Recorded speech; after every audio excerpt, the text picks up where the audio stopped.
कमल academic coach में आपका स्वागत है। जो टीचर्स की टीम हम लोगों ने बनाई है बहुत मेहनत कर रही है आपके बच्चों को पढ़ाने के लिए। तो आइए जानते हैं अपने टीचर्स से कि आज हमारे बच्चों को वो क्या पढ़ाने वाले हैं। तो जल्दी से आप बने रहिए चैनल पे और देखते रहिए सारी वीडियोस को अच्छे से। और अगर आपने चैनल सब्सक्राइब नहीं किया है तो सब्सक्राइब जरूर कर लीजिए, लाइक कीजिए, शेयर कीजिए, सब्सक्राइब कीजिए। देखते हैं बच्चों को आज क्या पढ़ाया जाता है। हेलो स्टूडेंट्स, आज हम बात करेंगे हिस्ट्री के चैप्टर 1 की हिस्ट्री ऑफ मॉडर्न पीरियड। इसमें हम जानेंगे मॉडर्न पीरियड के बारे में। बात शुरू होती है औरंगजेब की डेथ से लेकर इंडिपेंडेंस तक की, मींस 1707 से लेकर 1947। ये पीरियड ही मॉडर्न पीरियड है इंडियन हिस्ट्री का। वैसे तो यूरोप में 16th सेंचुरी को मॉडर्न पीरियड माना जाता है, लेकिन पूरे वर्ल्ड जो 3 पीरियड्स हैं वो यूनिफॉर्म नहीं है, मतलब एक जैसे नहीं है। तो अब बात करते हैं इसके ओवरव्यू की। तो हम जानेंगे कैसे यूरोप में इंडिया का क्या चेंजेस किए, कैसे लोगों ने उनके अगेंस्ट अपनी बात रखी और कैसे इंडिपेंडेंस हासिल करी। और हम बात करेंगे और भी बहुत सारी चीज़ों के बारे में। तो शुरू करते हैं। सबसे पहले यूरोपियन हमारे इंडिया में कैसे आए थे। बात 1453 की है, जब टर्कीज ने अपना पूरा कंट्रोल सारे ट्रेड रूट्स पर कर लिया था जो यूरोप से ईस्ट तक जाते थे। इस वजह से यूरोपियंस को कोई और रूट्स निकालना पड़ा था ट्रेड करने के लिए।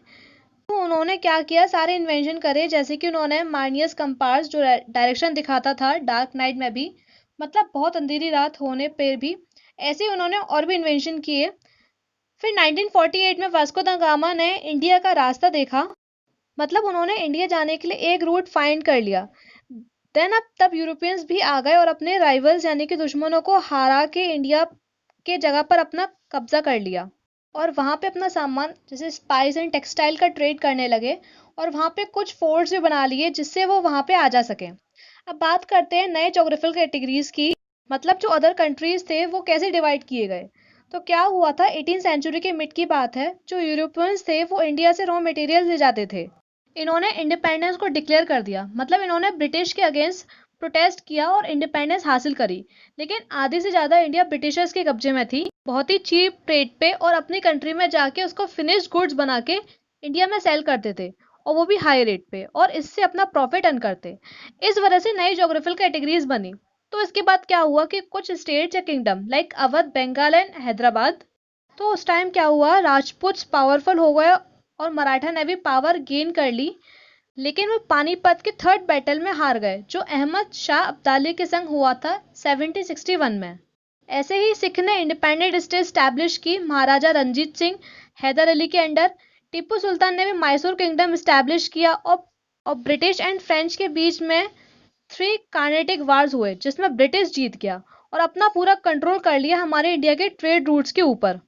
और उन्होंने हमारे इंडिया के पॉलिटिकल अफेयर्स में भी अपना कंट्रोल कर लिया था 1857 के आसपास, और इस वजह से नए जोग्राफिकल कैटेगरीज बन गए इंडिया में। अब बात करते हैं डेट्स की, मतलब जो रूलर्स थे उन्होंने कब तक शासन किया और भी बहुत कुछ। हाँ, लेकिन एक बात, जो कल्टीवेशन शुरू होते थे, लोग क्या प्रोड्यूस करते थे, सिटीज कब डेवलप्ड हुई, ये सब डेट में डिफाइन नहीं है। मतलब कोई डेट्स प्रिस्क्राइब नहीं है, क्योंकि ये बहुत लॉन्ग टर्म तक चलती थी, कुछ डिकेड्स या फिर कुछ सेंचुरीज भी लग जाती थी।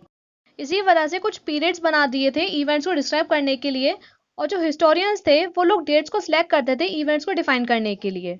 जैसे कि एग्जाम्पल के लिए, जो ब्रिटिशर्स थे जब अपनी हिस्ट्री लिखते थे तो उसमें ब्रिटिश गवर्नर्स की डेट लिखते थे, मतलब उन्होंने कब से कब तक गवर्न किया और उन्हें अचीवमेंट्स और एक्टिविटीज को डिफाइन करते थे। लेकिन इस फॉर्मेट में वो इंडियंस के बारे में कुछ भी नहीं लिखते थे या बहुत कम लिखते थे तो उनके बारे में। तो इससे ये पता चलता है कि वो लोग इंडियंस को बहुत छोटा समझते थे। अब बात करते हैं दूसरे टॉपिक जो है 3 पीरियड्स के ऊपर, मतलब हमारे इंडियन हिस्ट्री के 3 पीरियड्स।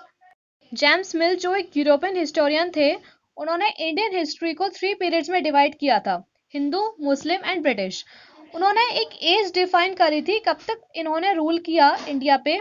और कुछ वेस्टर्न हिस्टोरियंस ने इंडियन हिस्ट्री को ancient, medieval and modern period में डिवाइड किया है।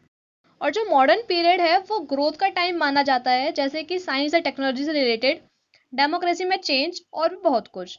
पर फिर भी ब्रिटिश के अंडर में कोई इक्वलिटी या कोई लिबर्टी नहीं थी इंडियंस के लिए, कोई इकोनॉमिक ग्रोथ या प्रोग्रेस नहीं थी, उनको सिर्फ यूज किया जाता था ब्रिटिशर्स की इकोनॉमिक ग्रोथ के लिए। और इस पीरियड को कुछ हिस्टोरियंस कॉलोनियल पीरियड बोलते हैं। और यही हमारा एक अगला टॉपिक है कि what is colonial period and colonialism. Colony मतलब होता है जो दूसरी कंट्री को अपने अंडर कंट्रोल करके रखता है, और जो ब्रिटिशर्स आए थे इंडिया पे और शासन किया, इसलिए उस कॉलोनियल पीरियड बोलते हैं। और वो लोग अपने इंडिया से खूब ज़्यादा रेवेन्यू अर्न करते थे।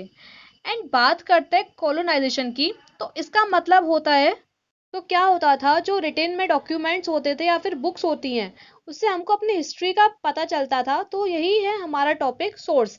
क्या होता था मॉडर्न पीरियड की हिस्ट्री का? वो कंट्री जो कोई और कंट्री को रूल करता है और वहाँ पे पॉलिटिकल, इकोनॉमिकल, सोशल चेंज हो तो उसे कॉलोनाइजेशन बोलते हैं। तो अब बात करते हैं कि हमको अपनी हिस्ट्री के बारे में पता कैसे चलता है। जैसे कि बायोग्राफीज होना इंपॉर्टेंट पर्सनैलिटीज का, वो प्रिंट किए जाते थे। और फिर न्यूज़पेपर भी प्रिंट होना स्टार्ट हो गए। अब बात आती है ब्रिटिशर्स के रिकॉर्ड्स की। तो वो लोग लेटर्स, मेमोज और नोटिंग को सेंड करते थे सेंट्रल गवर्नमेंट के पास, जिनसे उसके पास ब्रिटिशर्स के रिकॉर्ड्स होते थे। और कुछ इंपॉर्टेंट रिकॉर्ड्स के लिए इंस्टीट्यूशंस बना दिए, जैसे कि आर्चाइव्स एंड म्यूजियम, जो आज उसे राष्ट्रपति भवन बोलते हैं। और इन डॉक्यूमेंट्स की कॉपी भी बना दी जाती थी, जिसके रिकॉर्ड्स हर लेवल पे होते थे। ऐसे कुछ चरवा रिकॉर्ड्स भी होते थे, जैसे कि सॉइल क्वालिटी, लैंड जो कल्टीवेशन के अंडर में आते थे, क्रॉपिंग पैटर्न, सेंसियर रिकॉर्ड्स भी हुआ करते थे, जिसमें caste, religion, occupation, number of family members, इनके भी रिकॉर्ड्स होते थे। अब बात आती है उन ऑफिशियल रिकॉर्ड्स की, जो जैसे कि हमें सारी गवर्नमेंट की एक्टिविटीज बताता था, लेकिन पब्लिक की फीलिंग्स के बारे में कभी कभी डिस्क्राइब होता था। जैसे कि एक रिपोर्ट थी जिसमें 2000 से ज़्यादा ही पुलिसमैन ने खाना लेने से मना कर दिया था थर्सडे की सुबह, क्योंकि जो फूड सप्लाई छोटा था, जो बिल्कुल खाने लायक नहीं होता था, जो न्यूज़पेपर में प्रिंट की गई थी। ऐसे ही न्यूज़पेपर के पब्लिश्ड होने से पब्लिक के बारे में पता चलता था। और इन्हीं प्रिंटिंग के स्प्रेड होने से हमें अदर कंट्रीज़ के बारे में पता चला कि ब्रिटिश ने 13 कॉलोनी सेटल कर ली थी अटलांटिक सी कोस्ट में, जो नॉर्थ अमेरिका में थी। फिर अक्टूबर 1781 में अमेरिका ने ब्रिटिश आर्मी को डिफीट किया, हरा दिया, इंडिपेंडेंस हासिल करी। जॉर्ज वॉशिंगटन जो अमेरिकन कमांडर थे, उनके अंडर में उन लोगों ने इंडिपेंडेंस हासिल करी। ऐसे ही कुछ हुआ था फ्रांस में कि क्या हुआ था, फ्रेंच सोसाइटी 3 क्लासेस में डिवाइड थी, क्लर्जी, नोबिलिटी एंड कॉमनर्स। जो कॉमनर्स, उनको कुछ भी राइट्स नहीं मिले हुए थे, तो उन्होंने जुलाई 1789 में उन्होंने रिवॉल्ट किया, जिसमें हजारों मैन एंड वुमेन ने प्रोटेस्ट किया।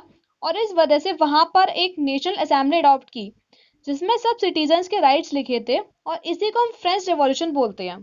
तो बेसिकली रिकॉर्ड्स क्या नहीं बताते थे, वो रिकॉर्ड्स जो कि पूरी कंट्री के पीपल के बीच हो रहा है, सिर्फ और सिर्फ पीपल्स के डायरीज, ट्रैवलर्स, ऑटोबायोग्राफीज, ये सब इंपॉर्टेंट्स थी इन्हीं के, जो कि लिटरेट पीपल थे, इन्हीं के बारे में बताया करते थे। और कोई भी हिस्ट्री में कोई भी ऐसा रिकॉर्ड नहीं है जो कि बताता है ट्राइबल्स के लिए, पीजेंट्स के लिए या पुअर वर्कर्स के लिए। तो बेसिकली ये था हमारे हिस्ट्री के चैप्टर 1 में।